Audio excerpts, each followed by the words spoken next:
नमस्कार मेरे किसान भाइयों, स्वागत है आपका एक और नए वीडियो में। किसान भाइयों, आज के वीडियो में हम बात करने वाले हैं मटर की खेती के बारे में और जानने वाले हैं मटर की खेती के बारे में संपूर्ण जानकारी ए टू जेड नॉलेज। इस वीडियो में हम आपको बताने वाले हैं कि किस प्रकार से आप अगेती मटर की खेती करके एक अच्छा भाव ले सकते हैं। इसके अलावा आप समय पर अगर इसकी बुआई करते हैं तो आपको कैसा भाव मिलने वाला है, कैसा उत्पादन देखने को मिलने वाला है। साथ ही साथ पिछेती मटर की खेती करके भी अगर आप अगेती से चूक गए हैं तो पिछेती मटर की खेती करके भी एक अच्छा भाव लेके कैसे एक अच्छे उत्पादन का लाभ भी आप ले सकते हैं।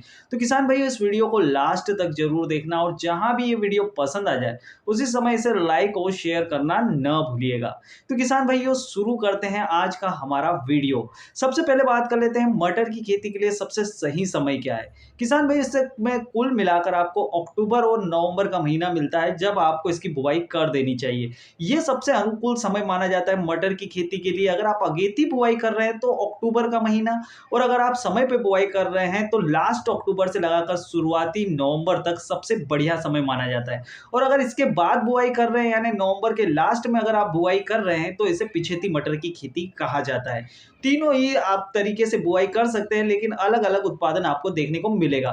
सबसे ज्यादा उत्पादन आपको समय पर बुआई करेंगे उस समय मटर की खेती में देखने को मिलेगा। अगेती और पिछेती में आपको उत्पादन जरूर कम देखने को मिलेगा, लेकिन इसमें आपको भाव बहुत ही बढ़िया देखने को मिलता है। किसान भाइयों, अब बात कर लेते हैं कि ये कितने समय की फसल है। वैसे तो ये 80 से 85 दिन की कुल फसल है, लेकिन 60 से 65 दिन में आपको उत्पादन मिलना शुरू हो जाता है। फिर इसका उत्पादन आपको लगातार 20 से 25 दिन तक मिलते रहता है। यानी मटर से आपकी आवक बहुत ही जल्दी 2 महीने के अंदर अंदर शुरू हो जाती है। तो इसलिए यहाँ से भी ये एक बहुत ही बढ़िया फसल है। किसान भाई, बात करते हैं कि 1 एकड़ जमीन में आपको कितना सीड लगने वाला है, कितना बीज लगने वाला है। तो किसान भाई, जितना सीड आपको चने जैसी खेती में लग जाता है यानी 40 से लगाकर 45 किलो पर एकड़ के हिसाब से आपको सीड लगने वाला है। अगर आप हाइब्रिड वैरायटी या प्रमाणित वैरायटी ले रहे हैं तो शायद आपको थोड़ा सीड कम लगे, लेकिन देसी हाइब्रिड इन तीनों में ही लगभग 40 से 45 किलोग्राम 1 एकड़ जमीन में बीज आपको आराम से लग जाएगा।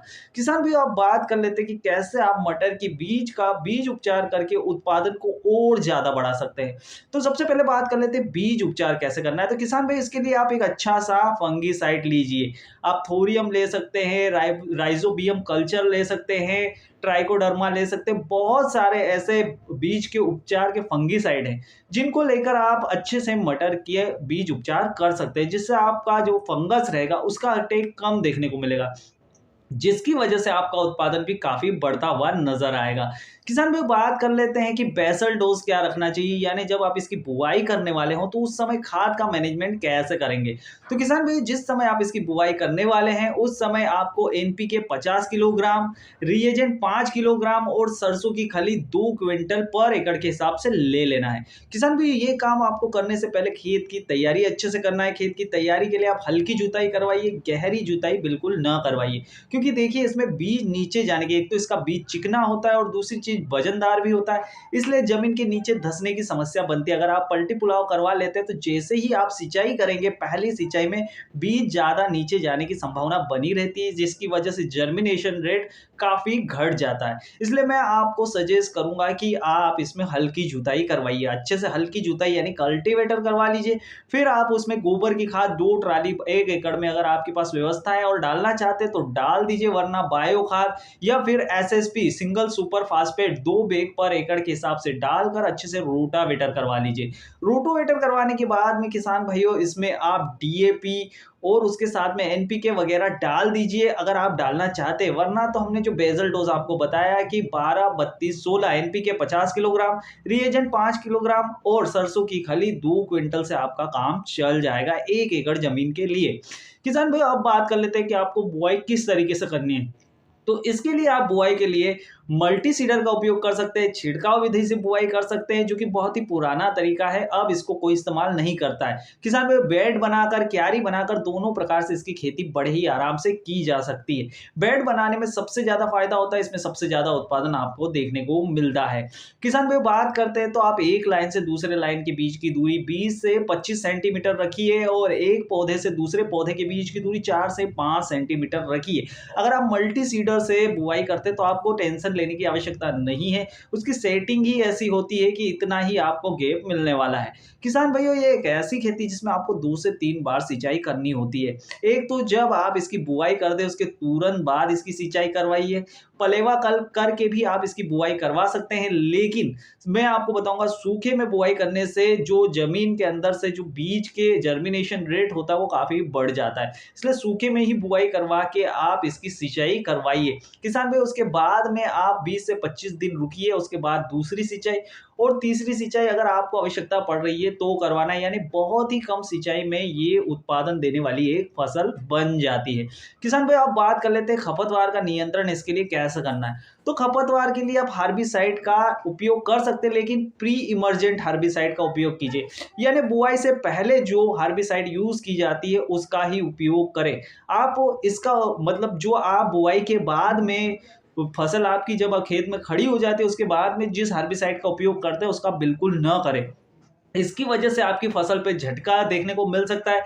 साथ झटके के साथ साथ आपकी फसल को रिकवरी करने में टाइम लगेगा, फसल भी लेट होगी और उत्पादन तो घटेगा ही घटेगा। तो एकमात्र अगर आपके पास बहुत ज़्यादा चारा हो जाता है तभी आप हर्बिसाइड का उपयोग करें, वरना हमारा आपको सजेशन है कि आप हल्के पुल्के चारे को निंदाई गुड़ाई से ही मजदूरों की सहायता से हटवा ले, वो आपके लिए ज्यादा फायदेमंद होगा। किसान भाई, बात कर लेते हैं सेकंड खाद की। अब बारी आती है सेकंड खाद की। अच्छे से निंदाई गुड़ाई करवा लिया आपने, आपको शायद 2 बार निंदाई गुड़ाई की आवश्यकता हो सकती है अगर ज्यादा चारा घास हो रही है, खपतवार बहुत ज्यादा मात्रा में हो रहे हैं तब। और अगर आपके यहाँ कम घास है, कम चारा है, तो आप एक बार में निंदाई गुड़ाई से काम हो जाएगा, जो कि 20 से 25 दिन बाद आपको देखने को मिल सकती है। इसके बाद में आप जैसे ही निंदाई गुड़ाई करवा लेते हैं उसके बाद में एक अच्छा सा स्प्रे कीजिए उसमें, यानी स्प्रे के लिए आप एक फंगीसाइड, एक इंसेक्टिसाइड और एक आप ले सकते हैं इसमें टॉनिक, बहुत ही अच्छे से आप इसमें स्प्रे कर दें। उसके बाद तुरंत आप खाद देकर इसमें सिंचाई जरूर करवा दें। दूसरा खाद, यानी एक तो आप बुआई के समय जो खाद देंगे उसके बाद में ये दूसरे नंबर का खाद आपका कहलाएगा, जिसमें आप यूरिया 35 किलोग्राम और बोरॉन, जी हाँ मेरे किसान भाइयों, बोरॉन की बहुत आवश्यकता होती है आपको मटर की खेती में। तो बोरॉन 1 किलो पर एकड़ के हिसाब से जरूर डालें, आपको बहुत ही बढ़िया रिजल्ट देखने को मिलेगा। किसान भाइयों, अब बात कर लेते हैं टॉप की वेराइटियों के बारे में। तो ऐसे तो बहुत सारी टॉप की वेराइटियां हैं, बहुत ही अच्छा अच्छा उत्पादन देती है आपको मटर की खेती में, लेकिन कुछ ऐसी वेराइटियां हैं जो कि सबसे ज्यादा उत्पादन देती है, वैसी ही वेराइटियां हम आपके लिए लेकर आए हैं इस वीडियो में।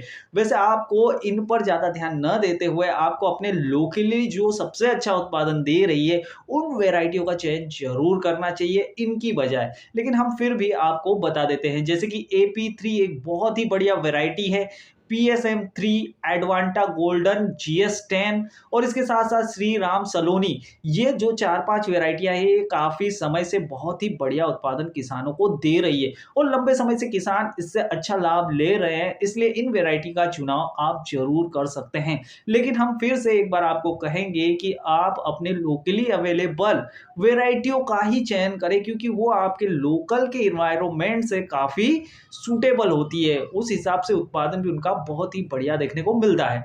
किसान भाई, बात कर लेते हैं कि इसमें कौन कौन सी बीमारियां देखने को मिलती है।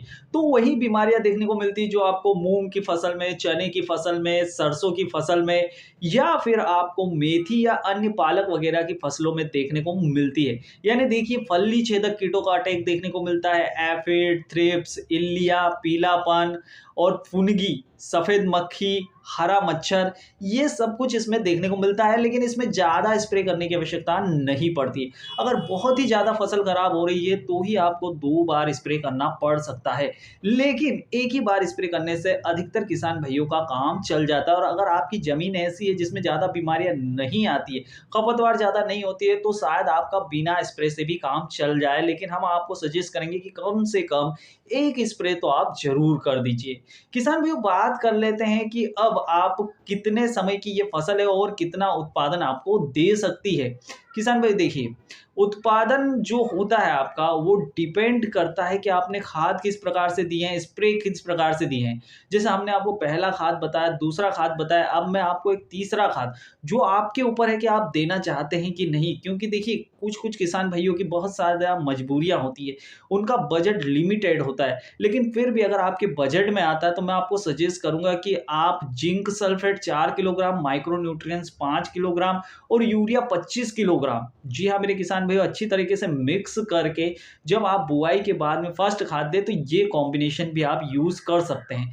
इसके बाद में आपको जो मैंने खाद बताया था बोरॉन वाला, बोरॉन और यूरिया का मिक्सचर, वो इसके बाद में देंगे तो और ज़्यादा फायदा देखने को मिलेगा। किसान भाई देखिए, इसके लिए इस फसल में कुछ एक कीटों का अटैक देखने को मिलता है, जैसे कि हमने बताया। अगर उससे आप बचना चाहते हैं, तो आप एक काम कर सकते हैं, आप देसी जुगाड़ें अपना सकते हैं। अब मैं आपको कुछ जुगाड़ें बताने वाला हूँ। इसके लिए आप क्या कर सकते हैं कि चारों ओर बाउंड्री में मक्का की एक-एक लाइन लगा दें। उसके बाद में गेंदे के फूल की एक-एक लाइन लगा दें और पीला, हरा, नीला ट्रैप आप इस्तेमाल कर सकते हैं, जिससे मच्छरों और मक्खियों का ज़्यादा अटैक नहीं देखने को मिले। इस प्रकार से आप अपने दवाई का खर्च, स्प्रे का खर्च और खाद का खर्च बचा सकते हैं। किसान भाई स्पेशल बात पर अब आते हैं कि इसमें कौन-कौन सी स्पेशल ऐसी बातें हैं जिनकी सावधानियाँ आपको रखनी चाहिए।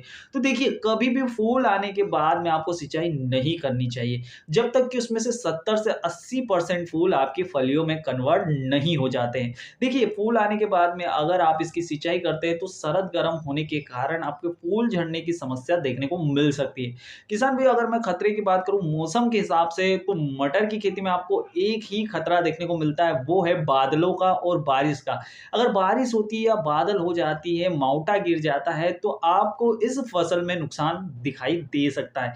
इसके अलावा कोई विशेष बीमारी या कोई विशेष एनवायरमेंटल इफेक्ट इस फसल पे अभी तक देखने को नहीं मिला है। तो किसान भाइयों, ये हमारा वीडियो था मटर की खेती के बारे में संपूर्ण जानकारी वाला। अगर वीडियो पसंद आया तो इसे लाइक, शेयर, सब्सक्राइब हमारे चैनल को करना न